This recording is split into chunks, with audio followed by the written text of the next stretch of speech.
All right, so here we go. The next question we have a question about your your dislike of the words content and content creator. She explains more. Hi, Cal. My name is Tina, and I'm in academic medicine. You've mentioned on the show several times about how you hate the word content and content creator. I find that I don't like these terms either, but I can't quite articulate why. Can you explain further as to why these words just don't sound right, considering your deep life and deep work philosophies? Thank you very much. I'm a huge fan of the show. All right, I'll be quick on this answer.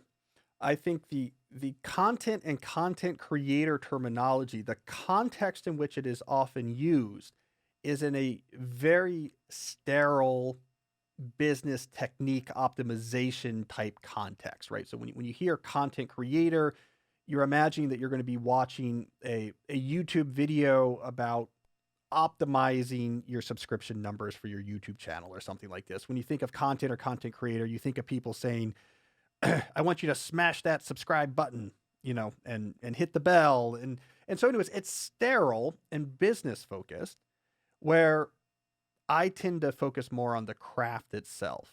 The Steve Martin advice of be so good they can't ignore you.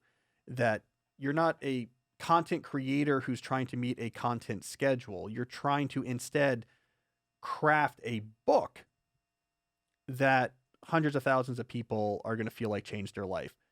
You're not trying to optimize readership numbers. You're trying to write an article that is going to change the way a whole segment of the population understands an important issue. So I like to put the focus concretely on the actual artistic thing you're trying to create and put as much energy as possible into making that as good as possible. And then all the other stuff, it comes along, but it's kind of on the side. I don't know. I mean, yeah, there's some stuff you have to do, but that's not the focus. The focus is producing the good stuff. Now, Jesse, you've been teaching me about some of this stuff, right? So like you're helping me get videos online. You will admit to the audience that I know very little about YouTube or videos, and I practice what I preach. I do not know any content creator information. I'm not I'm okay with YouTube and stuff. I have, a channel on another field that's, you know, decent. But all in all, yeah, I mean, I can attest to that. I see. I guess that okay. One other. I don't want to go long because I promise to be short. So I'll be short here. But I think there's also there, but for the grace of God, go I type fear I have, which is there's a very specific job in the world of people who work in written or visual mediums, which is being a YouTube personality. And they are really beholden to these algorithms. I guess if you make money off of like YouTube advertisements, it really matters if your videos get recommended, right? I guess that's where a lot of views come from. And there's all of these little things that matter for the algorithm to get your video shown more. And obsessing about these things really probably makes a very practical difference to how much money you make. And so to me, I when I see my son watching like Minecraft YouTubers, I'm like, what a hard job. Man, this is a smart guy. Like, I'm wondering if he should go to med school.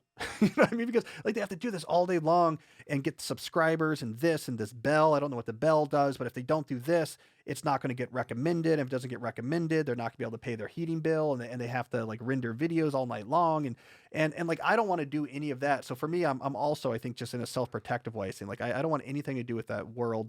I care about my books. Like when it comes to metrics of success, how many copies my books sell, and podcast listeners. I think downloads of the podcast is very important. I like this medium. It's distributed. We control it. I think it's given us a great relationship with the audience. And if YouTube videos help those things, that's great.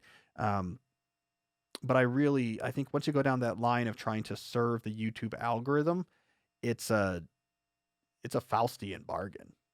100%. I think the gamers, they have a tough lifestyle. I mean, they probably don't have the best diet in the world. They're probably not exercising that much. Their backs probably hurt all the time. Yeah. But some of them make bank. So I mean, as long as they're not blowing all the money, maybe they're okay. But who knows? I Here's mean, I completely agree with you though. here's my counterfactual though. Let's say we take let's say everyone who in the last 5 years made a serious run, and let's just focus on one game, at a Minecraft YouTube video, right? Like where they're doing it almost full time.